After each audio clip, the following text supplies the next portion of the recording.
I'm Derek Huff from Dancing with the Stars. One of my favorite memories of being on the show was working with Amy Purdy, who was a Paralympian. She was a huge inspiration to so many. She really introduced me into the world of the Paralympics. Listen to Equal 2 on the iHeartRadio app or anywhere that you listen to podcasts. The 6-part series that explores the biggest challenges faced by the disabled community and starts a conversation about what is needed to drive equality. Procter & Gamble is sponsoring this important podcast, and they too are working to make a difference for people with disabilities. Aspiration is the environmentally friendly debit card that helps you combat climate change. Unlike big banks, Aspiration will never use your money to fund coal, oil, or gas. And you can choose to plant a tree with every purchase. The Aspiration Plus card is even made of ocean recycled plastic. Aspiration Financial LLC is not a bank. It's better. For a limited time, you can earn up to $200 when you open an account and spend $1,000 in the first 60 days. Sign up to spend sustainably at aspiration.com.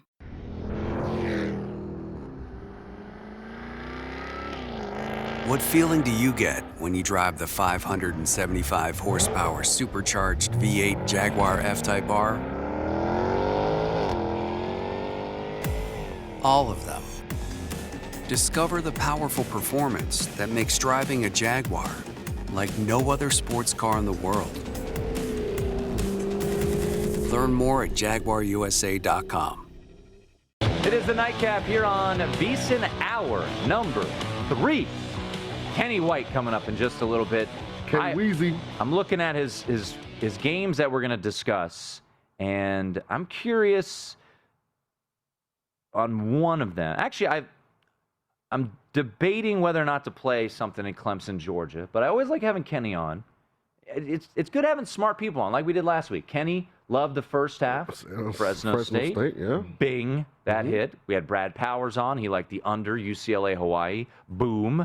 And you're giving a fist pump because we got ourselves a homer. Did you take the Braves tonight? I did. Oh. CEO of the dog pound. Finally got Scherzer out the game. So I am curious about this. So Max Scherzer tonight has departed, and as soon as he left, home run by the Braves. They had now tied this game up at 2-2. Max Scherzer only threw 76 pitches. Yeah. That is not Max Scherzer. He goes deep, 110, 105, and it's not like he was struggling. 6 innings, 3 hits, no walks, 9 strikeouts. You got to wonder, was something bugging him? That's something to keep an eye on. Whatever happened, I'm glad it did because I'm pulling from my pockets. Once again, the Sean doesn't care about long term. He wants the now. Absolutely. That's why he has 2 future bets. Yes. And I have 50. I have the Rays too, so. That's true. And I hit the Milwaukee Bucks. I had them at 12-1 to win the NBA championship. I got it right before the playoffs. And you were feeling really good when they were down 2-0 against the Nets. In hindsight, I should have doubled down. Yeah, I know. All of us should have. But nobody in their right mind, after they got absolutely mopped off the floor in Game 2, said, yeah, you know what? The Bucks are going to win the title. I was so disappointed in myself because I was a prisoner of the moment. Like, I had a fire Buckholzer T-shirt. A fire Budenholzer. Budenholzer. Yeah, I was trying to fire the coach. I wanted to cut guys on the team. Well, yeah, I mean, it was bad. He would have been fired if Kevin Durant had a smaller foot. He'd be fired. Yeah. He would have been fired. But this is the beauty of this show is that we have late night baseball going on between the 4 best teams in the National League right now, record wise, and the Brewers and the Giants are tied up at 2, and now the Braves have tied things up. They've got themselves a rally here in the top of the 7th. Max Scherzer looked unstoppable, unhittable. He comes out after 76 pitches, and I'm going to keep a close eye on what beat reporters say because following Max Scherzer for the past 6.5 years in Washington, he does not come out after 76 pitches, especially in a game like that. Yeah, true. So Max Fried also has pitched decent, 9 strikeouts, given a couple home runs. I appreciate you, Max. But it's 2-2 now. The Fighting Big Kings are grateful eternally. But speaking of the dog pounds, 2 of my 3 plays tomorrow took points.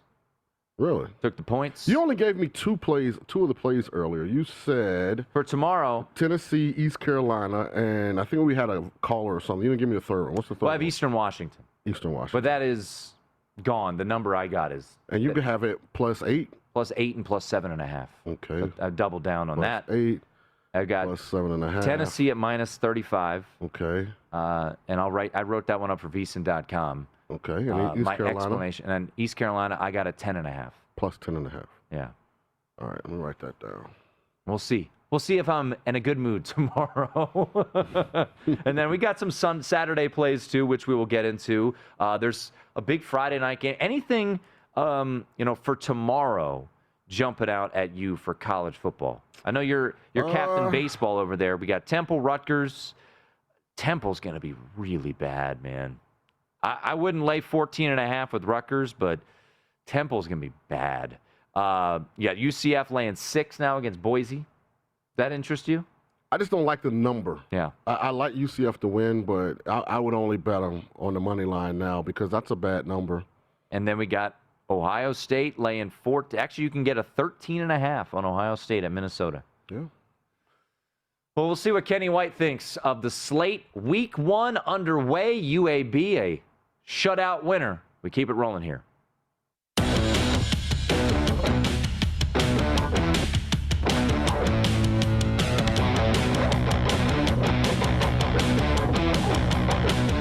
Number 3 of the nightcap, alongside former Tulane Green Wave great, getting ready for his alma mater to take on the big bad Oklahoma Sooners in Norman on Saturday afternoon. We bring in Kenny White at KYD Vegas on Twitter, one of the best handicappers out there. Make sure to grab his preview magazine. I've thumbed through that thing multiple times. He's got power ratings of every team, predictions of every single game. And now here we are, Kenny. Week 1 is upon us. We had the appetizer last week. We had a little UAB beatdown tonight at Jacksonville State. But it is going to be a fun weekend. And I want to jump to Friday because this game I go back and forth on. I don't love laying points on the road, especially a spot like Lane Stadium. But let's be real. Lane Stadium hasn't been Lane Stadium these past couple of years. Big games haven't really been all that daunting. There's a lot of question marks about Virginia Tech. They lost Hendon Hooker, a guy that I know you were high on. He went to Tennessee and didn't even win the starting job. North Carolina's got Sam Howell. Great offensive line, but lost a lot of skill position players. Right now, it's North Carolina 6. You can actually get a 5.5 if you like UNC. So Friday night, Blacksburg, Virginia. What do you like in that ACC showdown?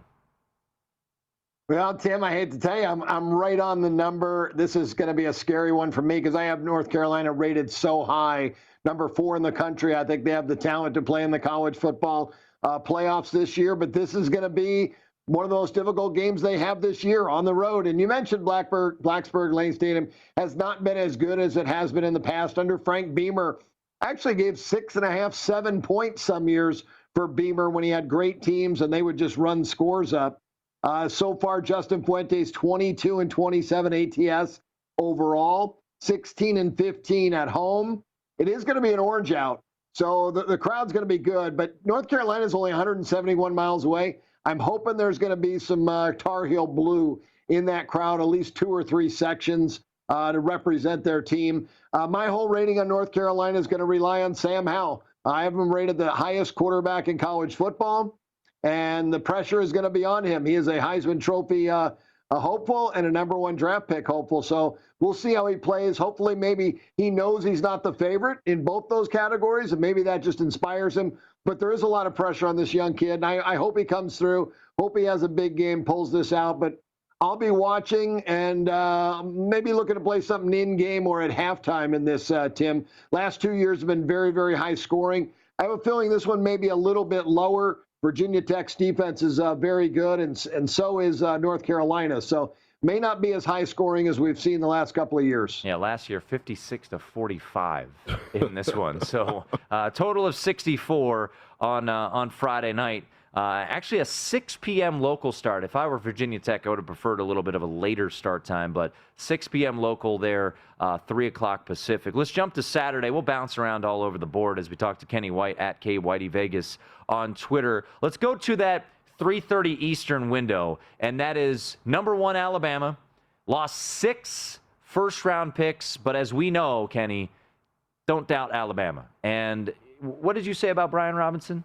You think he's legit? Yeah, he's legit. He's on par with Najee Harris. He's legit. And this is another back in that cog. And this is a number, Kenny, that when the game of the year lines opened at South Point was south of 2 touchdowns, and that number was gone in like 5 minutes. And now it's sitting 19 and a half. Alabama usually thrives in these spots, in these neutral site home openers. Do you expect that whoopings, the beatdowns to continue by Alabama come Saturday afternoon? Yeah, I think, I don't know. The number's a little higher than I made it. I have Alabama 16 in this game, and we're going to learn a lot from both teams. We're going to learn how healthy is Derek King. Amazing to have surgery on January 4th, and here he is, already been practicing over a month and a half. He looks like he's 100%. I love it. This kid's really a great quarterback, quick release, dual threat guy, threw 23 touchdowns last year. He can be a difference maker in this game a little bit. He's not going to be intimidated. He's a 6-year senior. Bryce Young is the other guy that I'll be watching closely in this game.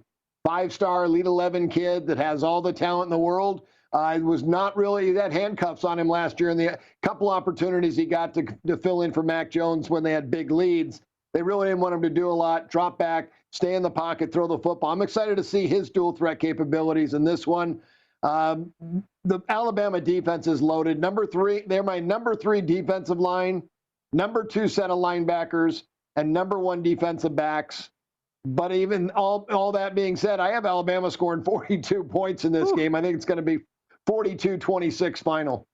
So with it being 42-26, when you, I'm curious because you're very number based and you have your models. So you are predicting 42-26. I'm seeing a 61.5 out there. Would you recommend an overplay in this game?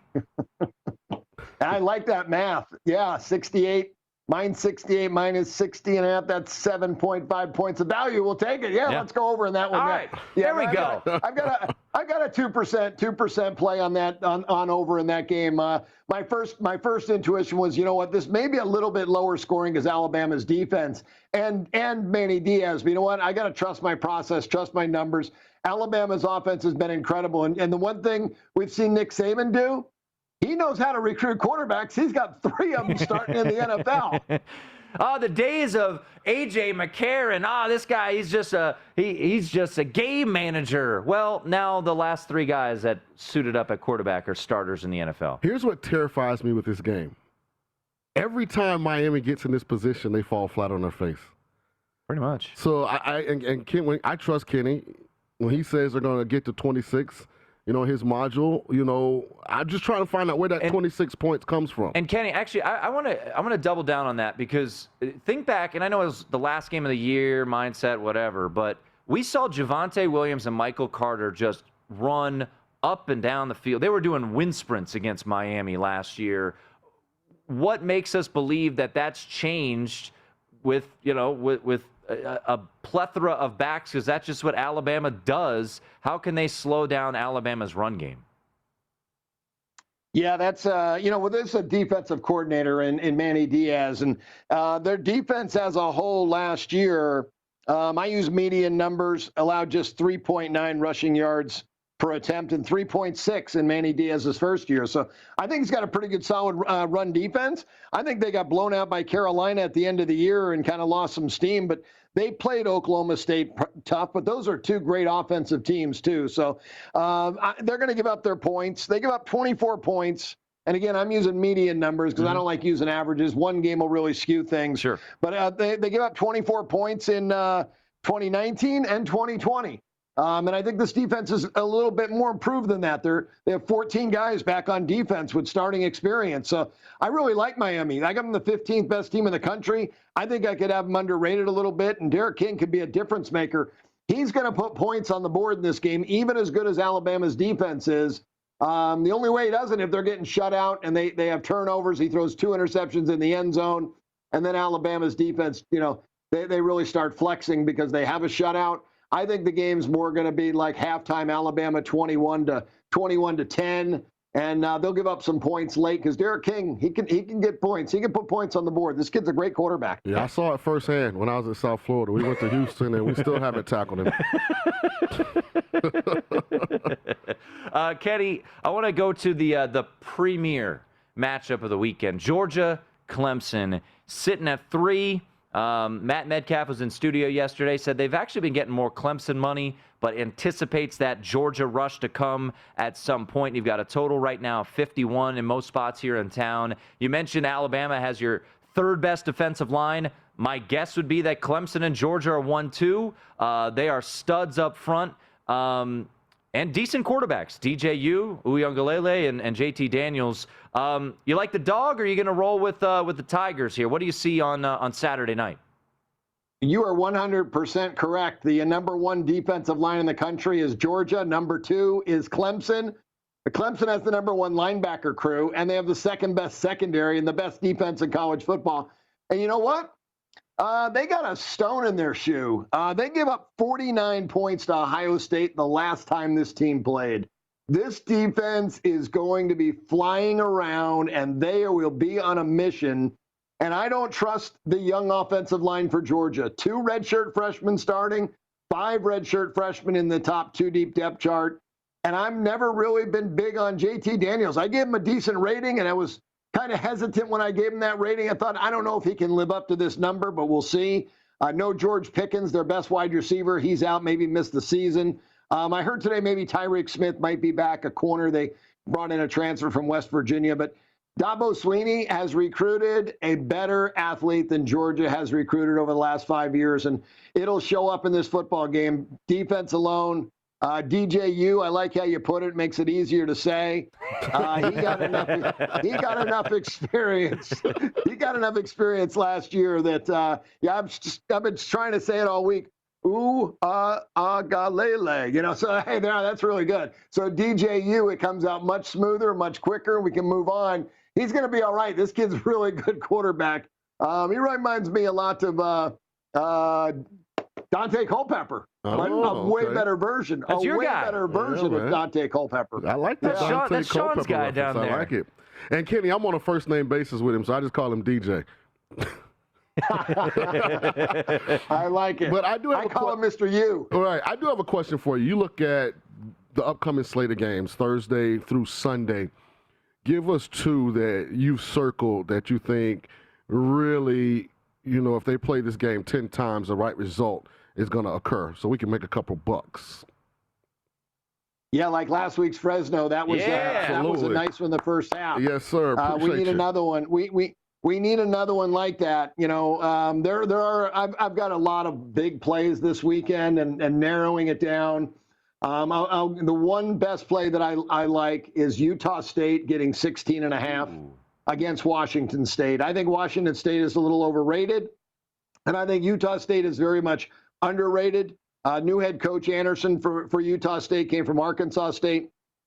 Guy does a tremendous job. Took Arkansas State to 6 bowl games in 7 years. He brought 3 starting players with him, including his quarterback Logan Bonner, and he has a couple other big-time transfers that are in the program. And they have a lot of returning players. Everybody's back from last year. They played a really tough schedule. They were an underdog in every game they played last year. So going 1-5, 1-5 ATS. A touchdown here, a touchdown there, a turnover might have been a little difference for that team, but they were not playing for their head coach. This year they will. I think you'll see a much better unit. I think Utah State actually will hang around in this football game and have a chance to actually win the game. And you can get 17 right now here at Circa, so that might be a play that Sean and we have to make after the show here. If I can get the Braves to win. We get a. But you did all right. By the way, Kenny, you're a jack of all trades. I have watched Max Scherzer pitch for 6+ years when he was with the Nationals. Watching him deal, he leaves with 76 pitches it must be an injury or something, because there's no explanation. 6 innings, 3 hits, no runs, no walks, 9 strikeouts, 2-0 game, you take him out. So I'm a little curious, the decision making. I know you tweeted about Dave Roberts, so we're getting into baseball, but I just saw your tweet, and it made my partner here happy that Max Scherzer exited. It just doesn't make sense. 76 pitches and dominating. I guess you're right. I saw a tweet earlier. Yeah, but while the Dodgers were hitting, that Brudazar was warming up in the bullpen, and I thought, what? He's not coming in. There's no chance. 76 pitches and Scherzer's dominating. He might have 2 more innings in him. So I don't know. Dave, I've never liked Dave Roberts' decision in his bullpen and managing his bullpen and his starting pitcher. So my first thought was, he screwed this up again. Getting back to college football, where Kenny thrives, and not to say he doesn't thrive on baseball, Sean, but he's the Wizard of Odds for a reason. I want to go to Saturday night. We got just about a minute and a half or so here, Kenny. We talked about this game ad nauseum yesterday with Jimmy Ott from ESPN Baton Rouge. LSU, UCLA. This is down to 3. I know Sean very much on LSU. I'm leaning that way too, just thinking about the trenches there. But UCLA was impressive. What do your numbers say about Saturday night at the Rose Bowl with right now LSU laying 3? Yeah, the trenches are impressive. I have LSU's offensive line the second best in college football. So 4 seniors, they average 330. They're going to pound the football.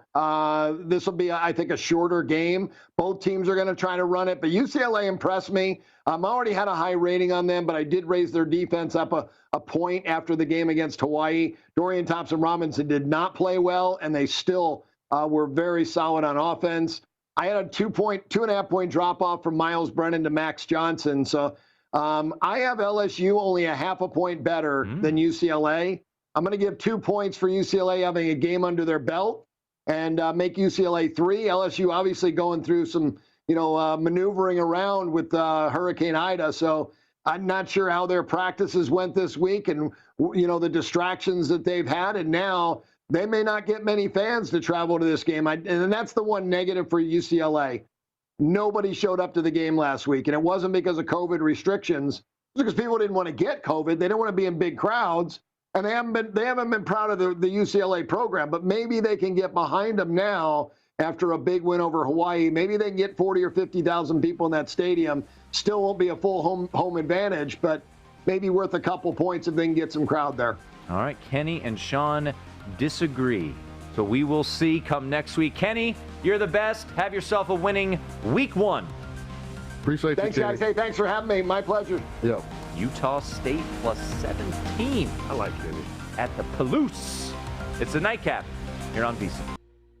It's crazy how much we have to pay for outdated, impersonal healthcare, and even crazier that we all just accept it. It's time to face facts. Healthcare is backwards. Luckily, there's Forward, a new approach to primary care that's surprisingly personal and refreshingly straightforward. Forward never makes you feel like just another patient. Backed by top-rated doctors and the latest tech, Forward gives you access to personalized care whenever you need it. Using in-depth genetic analysis and real-time blood work, Forward's top-rated doctors provide you with in-depth insights to better understand your genetics, mental, and physical health. They then create custom, easy-to-understand plans to help guide you to achieving long-term health. With Forward, you get unlimited in-person visits with your doctor and access to care anytime via the Forward app, all for one flat monthly fee. It's time to stop accepting backwards healthcare and start moving your health forward. Visit GoForward.com today to learn more. That's GoForward.com. Does this sound familiar? You've got one device that lets you catch the game live, another that lets you stream your favorite shows, you're watching sports highlights on your phone, and you've got your neighbor's best friend's login for the good stuff. Well, I want to tell you about a simple way to get all that entertainment you love without the hassle, and a great way to finally get your TV together. It's called DirecTV Stream, and it brings your live TV and on-demand favorites together like never before. So you can watch your favorite sports, movies, and shows all in one place. That means no more juggling remotes and no need to buy another device ever again. And the best part? There's no annual contract. So get rid of the clutter and the confusion and get your TV together with DirecTV Stream. You can learn more at DirecTV.com. That's DirecTV.com. Compatible device required. Content varies by package. Millions of Americans are getting back to work. CareerBuilder calls it the great rehire. and we want to help you get the best jobs before everyone else. CareerBuilder gives you the competitive edge to get the job you want, at the salary you want, with the benefits you want. We even send job alerts, so your perfect job lands right in your inbox. Go to CareerBuilder.com today, or get left with whatever jobs are left. Find your next job fast at CareerBuilder.com.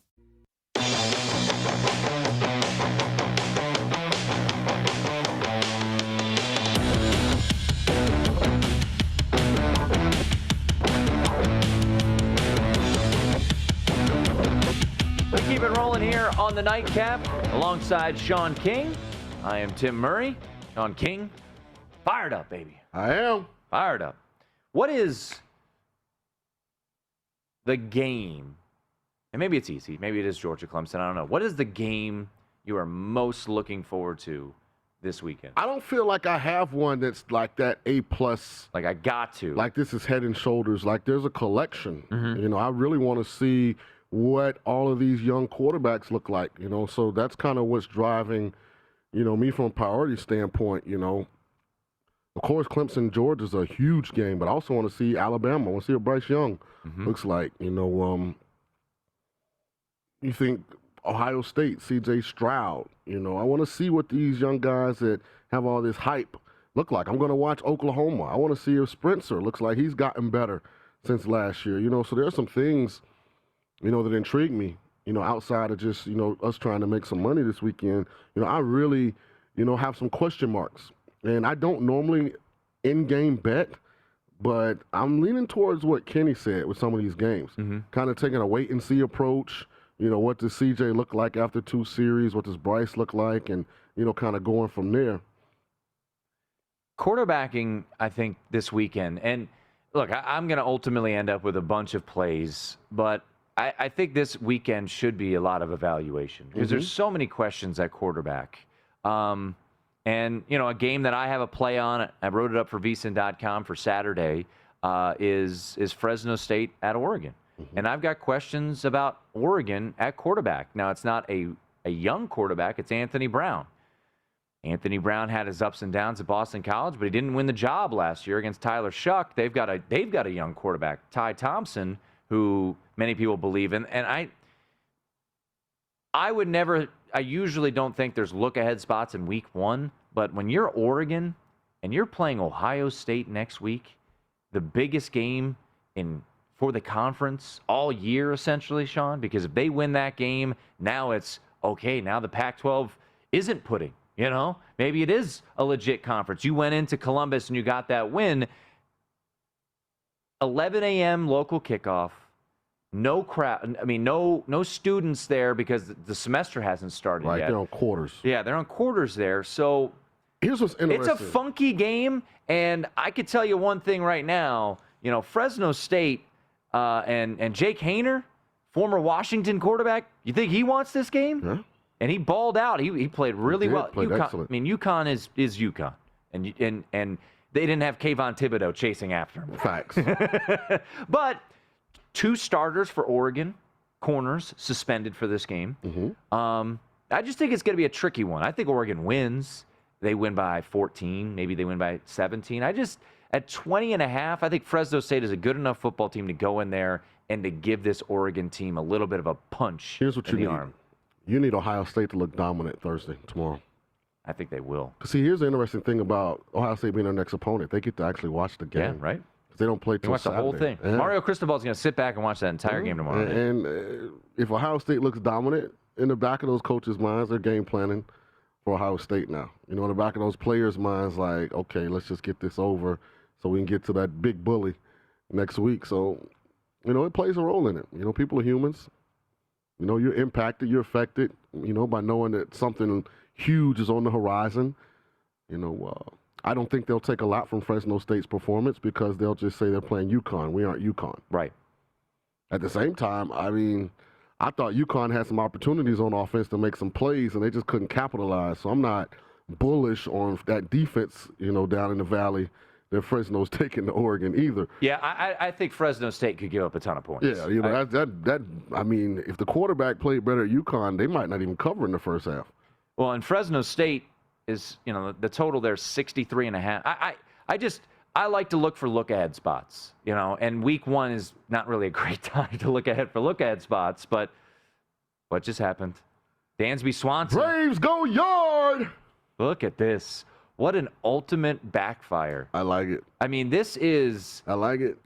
Unless Dave Roberts says, Max Scherzer told me he wanted to come out, he didn't feel right, this is inexplicable by Dave Roberts. I'm glad he did it. Dave Roberts for president. You're all in. Yes.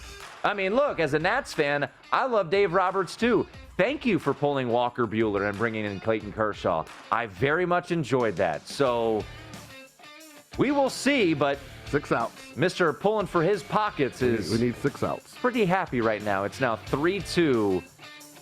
Braves leading the Dodgers. When it looked like that ticket, you might as well just lit it on fire. It's the Nightcap here on VSiN. Every minute of every day, nearly 30 football fields of trees are cut down.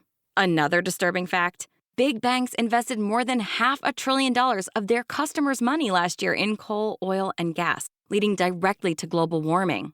That's why we created Aspiration, a digital banking alternative that protects people and the planet. Aspiration is not a bank. It's a game changer. Unlike big banks, Aspiration will never use your money to fund fossil fuels. With the Aspiration debit card, you can choose to plant a tree with every purchase using just your spare change. Aspiration helps you combat climate change and rewards you with great perks, like up to 10% cash back at environmentally friendly partners and over 15 times the interest of a traditional bank savings account. For a limited time, you can earn up to $200 when you open an account and spend $1,000 in the first 60 days. Sign up to spend sustainably at aspiration.com. Aspiration Financial LLC, member SIPC. Hey, do you love a good story? Great. Then you got to check out the #Storytime podcast. Each episode brings you the craziest, creepiest, and cringiest stories from YouTube, TikTok, Reddit, and beyond. I'm gonna die. Chad could already be dead, or either he was smart and didn't come down anyways. So at a quick glance, when I was turning off the light, I saw this thing in my kitchen, and it was kind of peeping out over to me. Question is, name something that everyone knows the size of on their body. Look, the internet is a dumpster full of stories, and I, your host, Will McFadden, dive in head first, sift through the flaming trash, and bring you nothing but treasures. I was like, oh, right. That would be a really bad way to tell somebody that their brother died. I swear this happened in slow motion. The champagne flute fell into the lap of Halle Berry, completely drenching her. Listen to all 21 episodes of #Storytime now on the iHeartRadio app, Apple Podcasts, or wherever you get your podcasts. Okay, audience, do you love trivia? Do you love the hit podcast, Stuff You Should Know? Then you'll love the new Trivial Pursuit game, Stuff You Should Know Edition. With 600 questions from the hugely popular Stuff You Should Know podcast, this game is packed with weird and unbelievable trivia inspired by topics on the show. You'll be challenged by brain-busting questions in 6 fascinating categories, including myths, legends, and conspiracies. And SYSK selects a mix of topics handpicked by podcast hosts Josh and Chuck. It's perfect for 3 to 6 players and adults from ages 16 to 116. If you love the Stuff You Should Know podcast, or you're just curious about the world, grab your copy of the Trivial Pursuit game, Stuff You Should Know Edition today, wherever you get your favorite board games.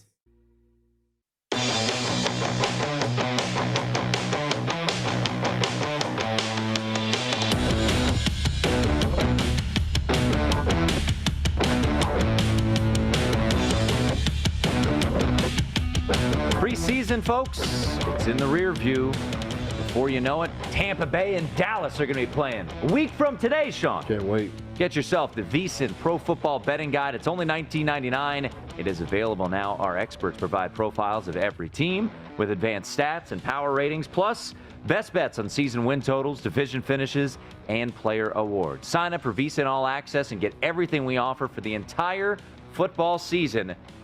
Head over to vsin.com/subscribe. It is the Nightcap with a potentially very happy Sean King, the CEO of the Dog Pound. Got to get 6 more outs. Got to get a couple more outs. I wouldn't mind tacking on a few runs. But the Dodgers were leading 2-0 with Max Scherzer dealing, and now it's 3-2. Yeah. And he didn't give up a run. Those bullpens, I tell you about them all the time. Couple home runs, and bada bing, bada boom. It is now a 3-2 Braves lead. Rosario hit a home run in the 7th to tie it up. Dansby Swanson went yard in the 8th. I just texted Doug Kazarian, Dodger fan extraordinaire, and I said, what, does Dave Roberts think this is Game 5 of the NLDS? Taking out Walker Buehler? What's going on? So we'll see. We'll see. 76 pitches. That's it for Max Scherzer. Yanked, and that move backfired. Did not work out, and you were very happy. Hey, I'm trying to elect him as president. I thought he made a great decision. Dave Roberts, I'm a supporter of you moving forward. Dave Roberts, 2024 from Sean That's King, right. endorsement. And moving forward for the Dodgers manager, the Milwaukee Brewers, they lead 3-2 after 7 in San Francisco. Oh, sorry, 2 outs now in the bottom of the 7th. So they lost that lead. They have gotten it back. It's 3-2. So 2 really good games going on as we speak. Last night, we were talking quite a bit about Mac Jones. Mm-hmm. And what was going to be the trickle-down effect of Mac Jones and his odds shortening for Rookie of the Year, Offensive Rookie of the Year? Well, here at Circa, Mac Jones became the co-favorite with Trevor Lawrence, both sitting at 350. And then you have Zach Wilson. Mm-hmm. You've got Justin Fields, because you have to watch out for that. I mean, the anticipation is he could start right away or start very shortly. I mean, Justin Herbert didn't start week 1, started week 2. He won Rookie of the Year last year. You still have the possibility of Trey Lance out there. Najee Harris is going to get a ton of reps. Kyle Pitts was the 4th overall pick. The list goes on and on. But what did we talk about? We said, well, someone's going to drop, and that someone was Javonte Williams. Now, I placed a little wager on Devontae last night at 30-1. Mm-hmm. I was annoyed because right after the draft, Sean, he was 30-1. I did a hit on with Danny Burke here on VSiN, and I said, I like Javonte Williams. And then before I knew it, that number was gone. Everywhere it was gone. Right. Then, because of this, it came back. Teddy Bridgewater today, starting quarterback for the Denver Broncos. Quote, I don't want to make it seem like I'm reaching or anything, but he possesses some of those qualities you see in Alvin Kamara. Woo, man. Heck of a compliment. And you know what Alvin Kamara did in 2017? Offensive Rookie of the Year. Now, can I still get 30-1? Yep, right now, here at Circa. Nice. Come on, Braves. When you hear players, growing up and following and then covering the Washington football team, essentially in the Snyder era, where it was always talk and then under-deliver. It was the opposite of, I don't know, the Patriots. When you hear a quarterback, Teddy Bridgewater, it's not really he doesn't seem like the guy that would say anything crazy, right? Right. I think he's just speaking his truth, right? Yeah. He was asked about Javonte Williams. He said what he honestly feels. Hearing something like that, does that make you get more excited, or does it say, pump the brakes, man? Let's relax. He hasn't played a game in the NFL yet. Well, no, because that's what I see when I look at him. You see Alvin Kamara? Yes, absolutely. Explosive, change of direction, catches the ball. They're similar from a size standpoint. So I get it. Now the thing is, Alvin Kamara, as talented as he is, some of his success is because of the fact that they were so productive throwing the ball, and Sean Payton was so great at moving Kamara around and getting him into situations to get the football. So I would push pause on expecting the same kind of production until I'm a little more comfortable with the play calling, the offensive game plan, and the scheming that's going to be done this year in Denver. But the talent, there's definitely mirror images from a talent standpoint. They're outstanding, both of them. Well, and you look at Javonte Williams, and I'm pulling up his stats from his final college year right now. 25 receptions in his final year at UNC. Now, remember, two-headed monster, Michael Carter, And then he played a full season. Right, and he played 11 games. He had 25 catches, so a little over two receptions, per game. And Alvin Kamara, his rookie year, cost 81 balls. And a lot of that's because of Sean Payton. Right. So that's what I'm saying in Denver. I don't know from a pass-catching standpoint, are they that dynamic? Are they that versatile? Because Alvin Kamara, I think people would be surprised to hear this. He's never rushed for over 1,000 yards in his career. Makes sense. But the consistency, this is wild. The consistency for Kamara in receptions, 81, 81, 81, 83. Think about that. That's all Sean Payton. Now, the talent is Count Kamara. And what he does with the ball after he gets it, I mean, that's what makes him special. But that's why when we were talking about not having Michael Thomas early in the year, Sean Payton's a genius. And he's not just done that with Alvin Kamara. He did it with Darren Sproles. He did it with Reggie Bush. I mean, the faces change. His ability to get guys the football don't. Let me say this about offensive coordinators. Some of them only know their system. They don't know anything else. So it's that way or the highway. Sean Payton's a guy who has mastered a system, but he's also mastered how to adapt the system to whatever the skill set of that year's offensive talent is. And that's what makes him special. It's not like we call plays, you line up here, the play works, you got to fit in. He can maneuver and change